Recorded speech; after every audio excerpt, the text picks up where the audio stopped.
afternoon to you. Good afternoon, Archie. Can you hear me? Yes, loud and clear. Fantastic. Fantastic. How was your weekend? Sorry, say that again? How was your weekend? Yes, it's been really good actually. It's been one of those weekends that's been super busy. Linda, your volume is up. Your set volume is up. We get a feedback. Oh, okay. Can you hear me now? Yeah, we can hear you. Okay. Fantastic. Good. Okay. Good. Yes. Okay. How is Mr. Pallien as well? He's good. He's good. Everything's all right. Great. Okay. Now, before we come to our discussion for today, what do you think about MEGXIT? You know, I was really enjoying the last caller's input on this. That I actually almost missed calling in because I was just listening to. You know what? I think it's and I think we can talk about this today in terms of Meghan leaving the royal and Harry leaving the royal family. I think that it was. Of course, I like the fact that they're independent thinkers and they've decided to sort of step out of the norm and do something different. Mm-hmm. However, there's a way to do things. And I think they could have mitigated this backlash. I mean, if the rumors are true, of course, what the media prints sometimes and what the truth is sometimes different.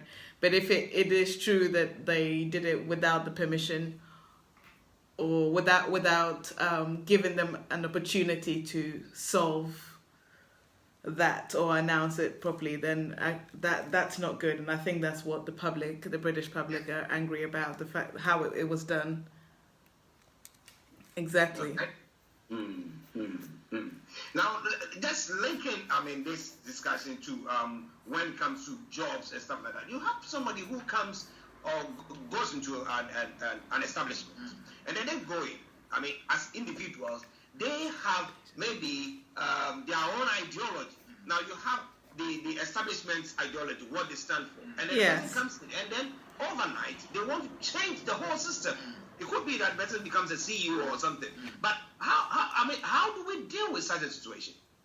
I think people need to manage their expectations, and I've spoken about this before when I used to work with a lot of young people who are just going in, and to be fair, society has made it like that too, because we sort of someone's newly elected as CEO and we think we expect them to change things overnight and from one day to the next is going to be better. So especially when you get a new CEO or someone in office, sometimes they do things without thinking, just so they've made a change and they've made their mark.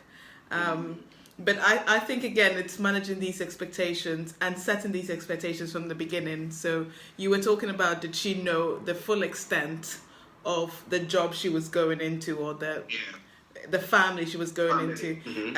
And they could take some responsibility for that, because and this is why we have orientation processes in jobs. If you're told exactly what it's going to be involve and how really it's going to affect you, because sometimes you know the job but you think, oh yeah, I can handle it, I don't have, I'm relating back to job, like I don't have any commitment at the moment, or yes, I can work 9 to 8 if I have to because I really want this job. And then you start dating someone, or then you have a kid, and then your priorities change, and I think that's exactly what's happened with them, where their priorities have changed and now it doesn't suit their lifestyle anymore. And unfortunately they're in the public eye, so you don't get to just quit quietly. But again, there's a way to do it, and leaving it properly and not burning bridges. There's a proper way of doing things, and I think that they could have been a bit more considerate with the way it was delivered. The decision is still the same. I love the idea of independent thinking and not just doing things just because tradition demands it. And as you said, if they don't have any realistic chances of being king and queen one day, what's the point in living this sheltered life for the foreseeable future, just because society expects them to. Frank. Okay. But I think, look, this is a difficult situation that they find themselves in. But like Felix and Linda have said, I've always said, look, I'm looking at it purely from a business point of view and financial, the potentials that, because look, time on earth, if Megan is going to be 70 years on earth, she's crossed half of that. The number of days she has left in front of her, if she's going to, assuming she's going to be 70 years, let's use 70 years, she's going to be 70 years, she's not 38. Okay? Oh, wow. Practically, it means that she has less than 14,000 days on earth. So, if I give you 40,000 pounds and I will ask you to take a £1 out every day, a £1 out, before you realize it's gone. Are you getting me? Even she go to 90 years. 90 years is about 32,000 days. So if you look at it, and she spent, what do you call it, 38, almost 40, call it almost 40. It means practically she has less than 20,000 days to live on earth. Yep. Are you getting me? Yep. Do you think she should be wasting time just sharing flowers? And again, I think from a financial point of view, I maintain that, look, if you look at what, okay, you love your kid. You want to do something for your children and their, so that in future they know that grandma did something for them. Yeah. Let's take the Earl of Sussex. Yeah. The Wessex, the Earl of Wessex, the last born of the Queen. He was taken into the throne before what do you call it? William and Harry came. His children, they can wait for years to come. Harry was what? Was the fourth in line. As you speak, he's the seventh. If you push back, and who knows the next time William is going to open his button? We do not know. So at the end of the day, for me, if they can maximize potential, we all want to work. I mean, at the end of the day, they can contribute. Yeah. So they'll be paying their taxes. So definitely. One of this they're going to be telling them today that, look, you're going to suffer double taxation. That once you are settling in Canada, you're going to be taxed. That's one of the proposals that has been leaked, that worked out. Right. They're making money, let them contribute their fair share towards this. So I do believe that, look, the best decision is what they've taken.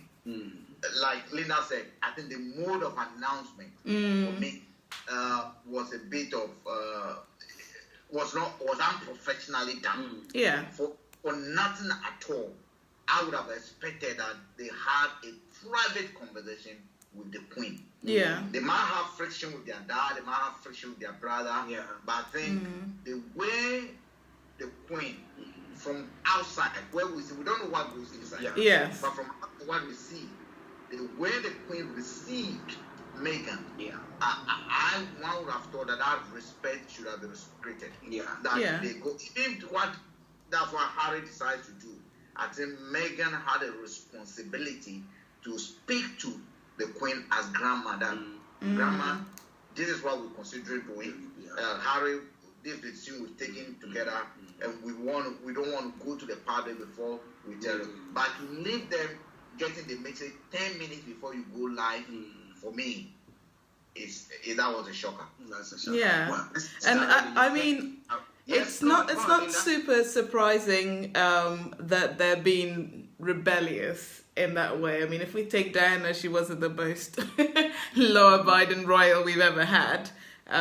Not law-abiding, but as in she didn't always do things. And this is what we loved about her, you know, the fact that she was real and relatable, you know, and didn't do things stuffily. So the fact that Harry does that actually is not surprising. And of course, when you have kids as well and you want them to see you want to lead by example and you want them to see you live your best life. And if you're living a life that's been dictated by someone, the public and everything else, they're going to grow up doing the same thing. And I think that's what Harry didn't want. And for the little I've seen in the media where he says, I watched my mum go through this and the cameras, and he blames that for her death and not wanting that for his kids. I think that's understandable by any standard.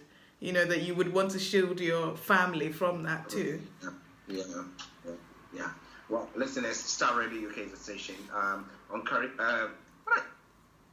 Real 101. We have MyCheerLinda Pallien all the way from Cyprus, and I have with me Mr. Frank Davis in the studio. I'm Archie, and we're looking at the MEGXIT. But now, Linda, let's talk about managing expectation.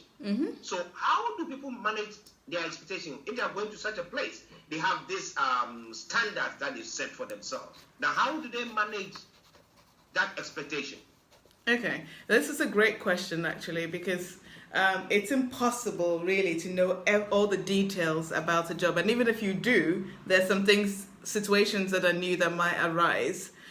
So one, the best way to manage expectations, talk to somebody who's in there, which is where Kate would have been a great ally for her.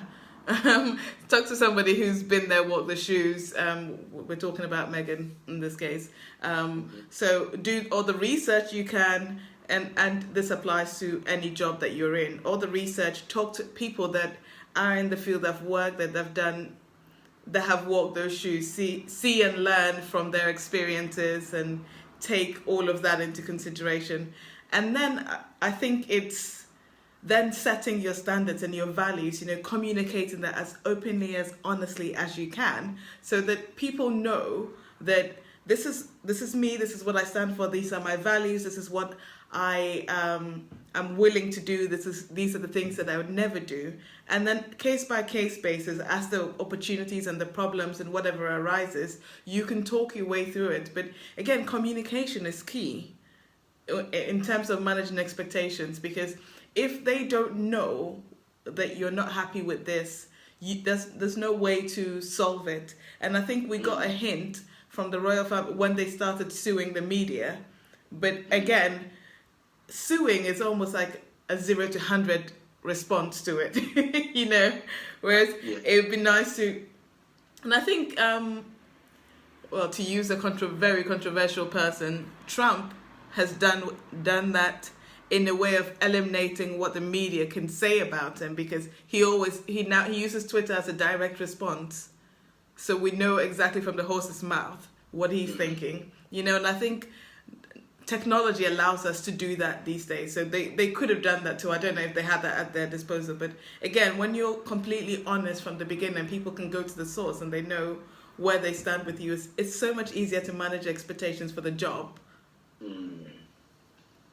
Okay, excellent. I don't know, Frank is...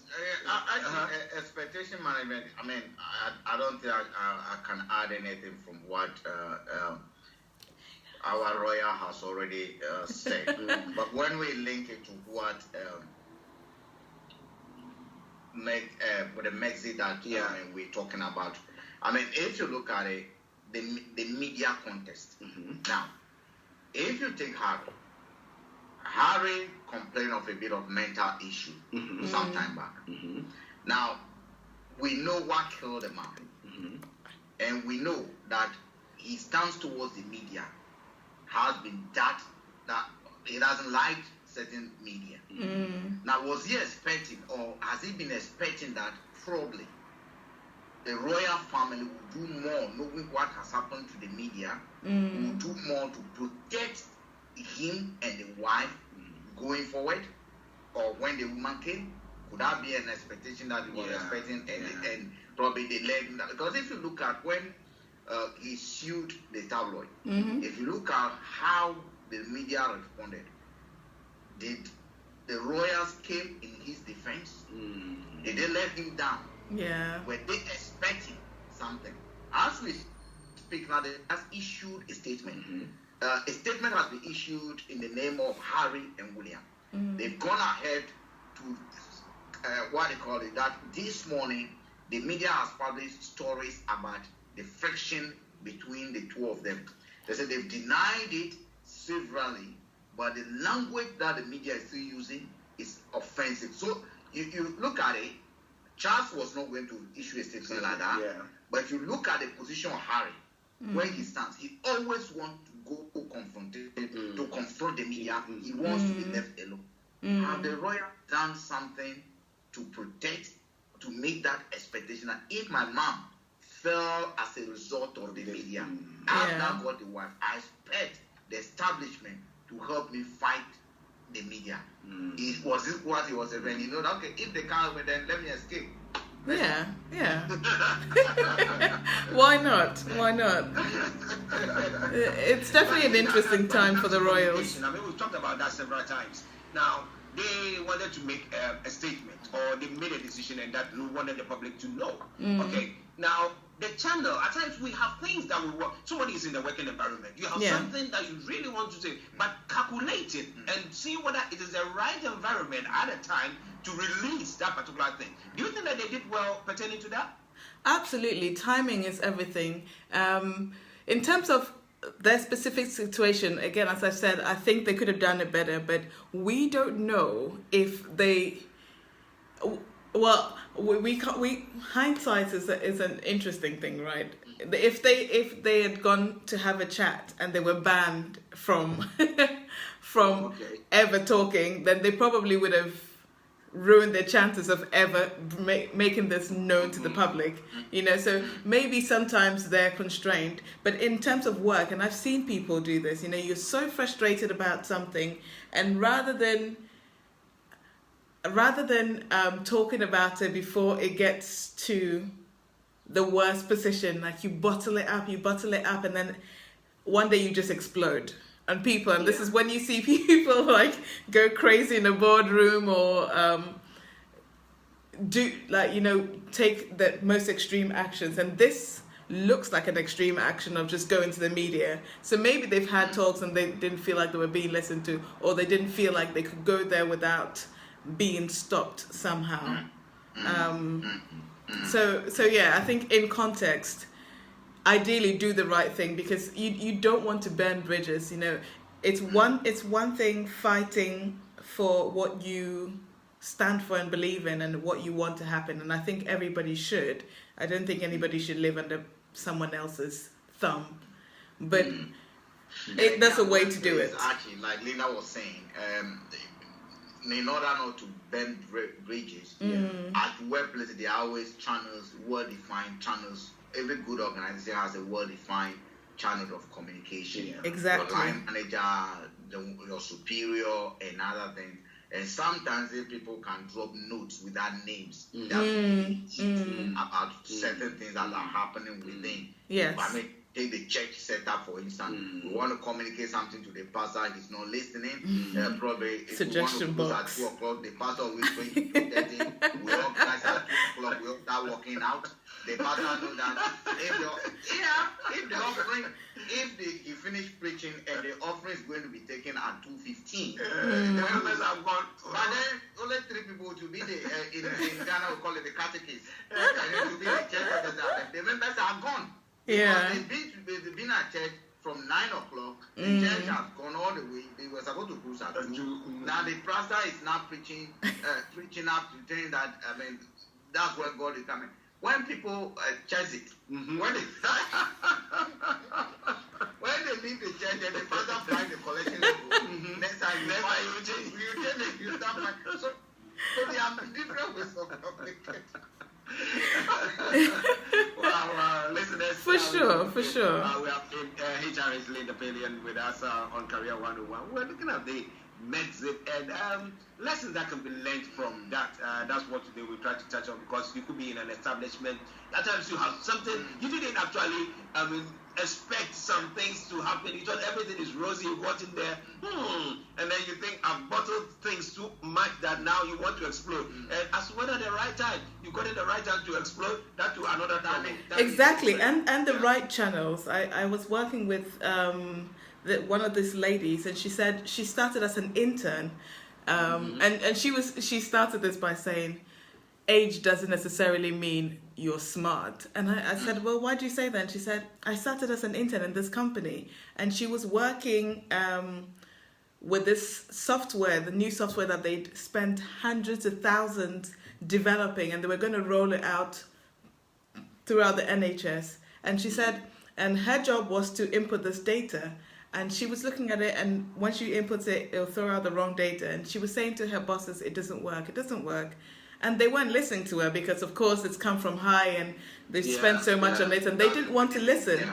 And she said, I kept saying it, they kept asking me to keep quiet and do it because I didn't know anything. And she had to walk in and bypass the channels of communication and go to the manager who was responsible for the budget and say, hey, look, this is who I am. I know I'm just an intern, but this doesn't work. It was only until he then decided to test it, then they saved themselves thousands from doing this. So sometimes you just have to bypass the line of communications, like in this MEGXIT way, and go where your voice will be heard.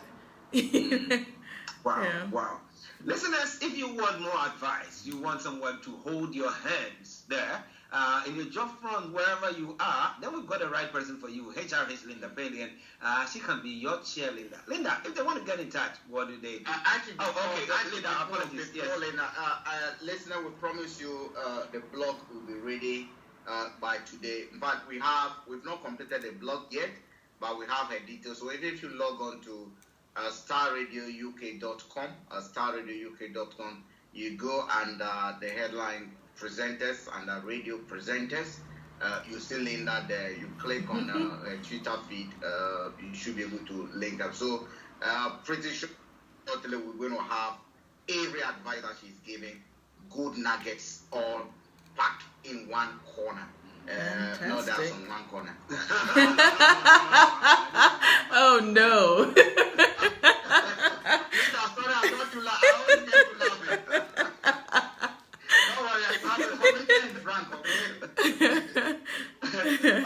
So put the details of your small listeners, please. Sure. I'm Linda Pallien, aka MyCheerLinda. You can find me at MyCheerLinda.com. You can find me on Facebook, Twitter, Instagram, LinkedIn at MyCheerLinda. And of course, we still have lots of ways you can get involved in working with us. We have an accountability program, a free program to join. And from last week, some people joined from the show. So congratulations to the ones who have. You'll be seeing the benefits. But definitely, if you're interested in doing that, come to the MyCheerLinda page, send us a message, and we'll add you to the program. And of course, anything careers related, mental health, mindset, personal development, professional development, I'm your person, MyCheerLinda. Yes, she can be your CheerLinda as she is our CheerLinda. Linda, thank you very, very much. My pleasure. Thanks for having me on the show as always. You're welcome. Have a wonderful day. You too. Bye. Bye. Well, listeners, it's starting. Thank you guys for joining me. That was a fun program. Completely know what I had planned, but of course, it's lovely to talk about topical issues, and this was Meghan Markle's exit from and Harry's, of course, exit from the royal family, and actually how you can incorporate that in your work life as well, and ways to do things, how to hand in your resignation, etc. So this is interesting. Hit me up if you're interested in any of the stuff we've spoken about. Let me know your comments as well. I've been MyCheerLinda as always. Lots of love. Bye now.